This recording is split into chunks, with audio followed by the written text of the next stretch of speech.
Hey everyone, this is Magic Lover doing a little recording today.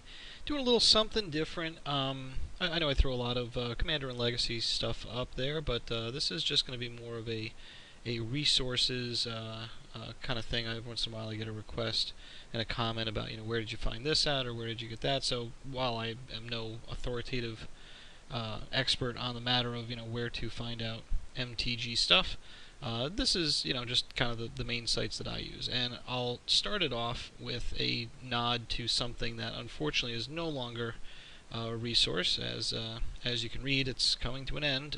The Black Lotus project is kind of for all those old schoolers out there. This is where we went to find, pricing data back in the day. There are a few sites which I'll go over that have kind of surpassed this, but Black Lotus project was really just a great way to get an idea of what was going on, and this is updated through October of 13. So, unfortunately, it is no longer working. But it was a great way to see what was trading, what was trending up and down, and what was going on. So, do have to make a nod out to something that was originally one of my go-to sites for a long, long time for pricing.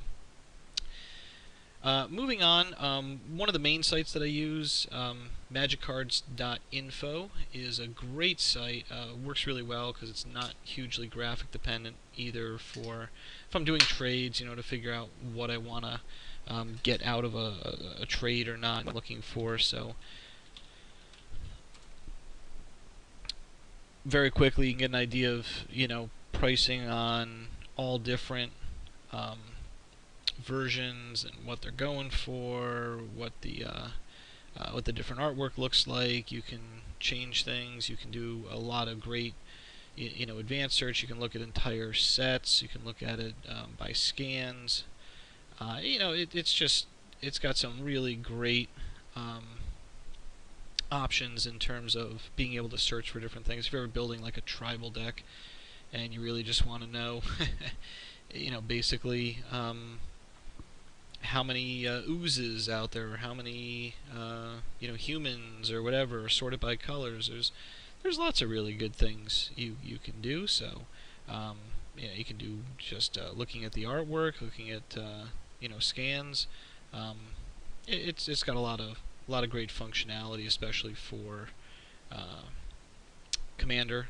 You can actually punch in color identity. So if I want only Naya colors, I can search for just.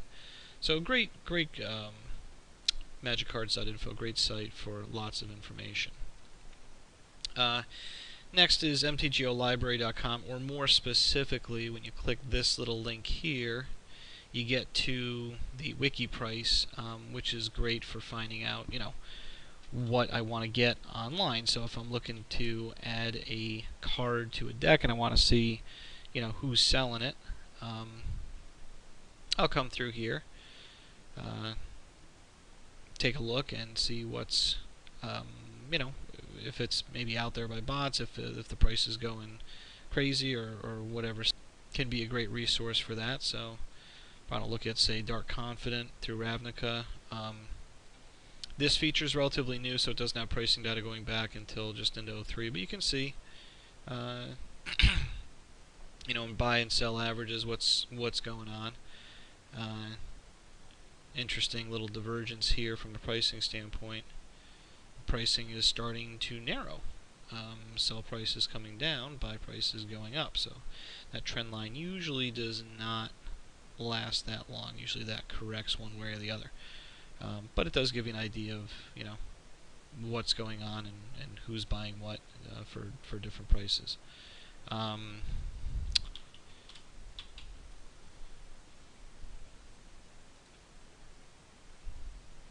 Interestingly, right now, and I'm not sure why, I think maybe just internally that their site's down, but it's showing some of the data but not showing the bots. Typically right here is all this data is populated with who's selling it, who's buying it, the list of selling bots, buying bots.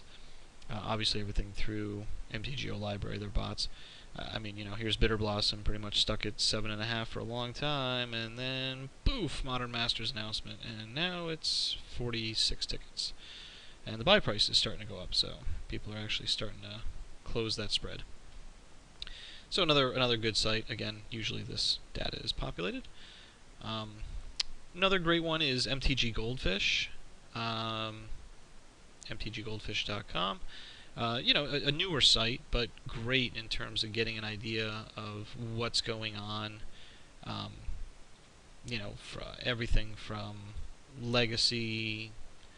It does have this nice option, online is wonderful, but I do have a substantial paper collection, so I'm usually more interested in these prices. But, what's going on? Rishdon Port, I can't believe that's a $122 card.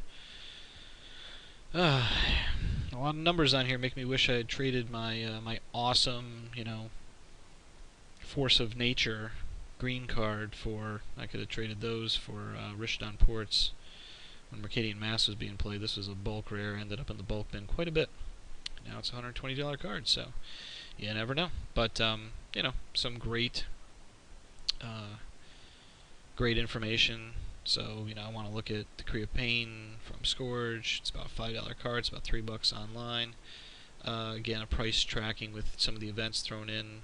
What's going on, what's happening, based on what's release dates. It does have some. Well, I'll use this as a good example. So recent decks using the Dark Confidant. You can get an idea. 31 recent ones. So Jund, big proponent of it, gives you the sample decks based on who went better than X1. I'm surprised the 3-2's in there. Oh, maybe because it's out of 5.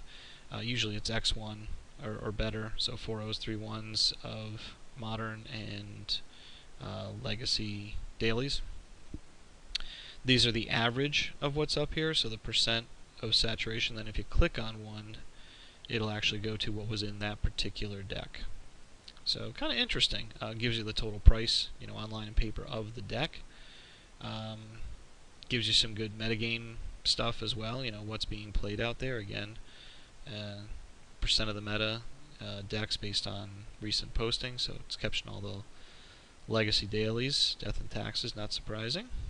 Catching up there as a very popular deck. I can imagine what'll happen when Spirit of the Labyrinth goes live online. This will probably kick up there to 15, 20, 25% of the metagame until Massacre spikes and it climbs right back down. But anyway, yep, this is pretty interesting stuff. You can do. There's lots of other things I won't get into, but certainly worth checking out.